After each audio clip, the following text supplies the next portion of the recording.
સાણા ડુંગર, જેને સાણા ગુફાઓ તરીકે પણ ઓળખવામાં આવે છે, તે ગુજરાતના અમરેલી અને ગીર સોમનાથ જિલ્લાની સરહદ પર આવેલું એક ઐતિહાસિક અને પુરાતત્વીય સ્થળ છે. આ ડુંગર પર મોમાઈ માતાજીનું મંદિર પણ આવેલું છે, જે સ્થાનિક લોકો માટે આસ્થાનું કેન્દ્ર છે. મોમાઈ માતાજી મંદિરનો ઇતિહાસ અને સ્થાન. સાણા ડુંગર પર આવેલી 62 ગુફાઓમાંથી એક ગુફામાં મોમાઈ માતાજીનું મંદિર આવેલું છે. આ મંદિર પ્રાચીન બૌદ્ધ ગુફાઓમાં હોવાથી તેની સ્થાપના ક્યારે થઈ તે વિશે કોઈ ચોક્કસ ઐતિહાસિક પુરાવા ઉપલબ્ધ નથી. જો કે સ્થાનિક માન્યતાઓ અને શ્રદ્ધા અનુસાર આ મંદિર ખૂબ જૂનું અને પવિત્ર માનવામાં આવે છે. આ સ્થળ બૌદ્ધ ધર્મ અને હિન્દુ ધર્મ બંનેના અનુયાયીઓ માટે મહત્વનું છે, જ્યાં બૌદ્ધ ગુફાઓના દર્શન કરવા આવતા લોકો મોમાઈ માતાજીના દર્શન પણ કરે છે. અન્ય મંદિરો અને ધાર્મિક મહત્વ. સાણા ડુંગર પર મોમાઈ માતાજીના મંદિર ઉપરાંત રામજી મંદિર અને શિવલિંગ પણ જોવા મળે છે.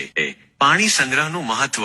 ગુફાઓના સમૂહમાં આવેલા અનેક પાણીના કુંડ સૂચવે છે કે તે સમયે પાણી સંગ્રહને ખૂબ મહત્વ આપવામાં આવતું હતું. ભીમાની કોરી. ગુફા નંબર 2, જે સૌથી મોટી છે, તેને ભીમાની કોરી તરીકે ઓળખવામાં આવે છે. આ ગુફા લગભગ 21 મીટર ઊંડી અને 18.30 મીટર પહોળી છે, જેની મહત્તમ ઊંચાઈ 5.30 મીટર છે. ચીની પ્રવાસી હ્યુએન ત્સાંગનો ઉલ્લેખ. ચીની પ્રવાસી હ્યુએન ત્સાંગે પોતાના લેખનમાં ગુજરાતમાં 200 સાણા ડુંગર, જેને સાણા ગુફાઓ તરીકે પણ ઓળખવામાં આવે છે, તે ગુજરાતના અમરેલી અને ગીર સોમનાથ જિલ્લાની સરહદ પર આવેલું એક ઐતિહાસિક અને પુરાતન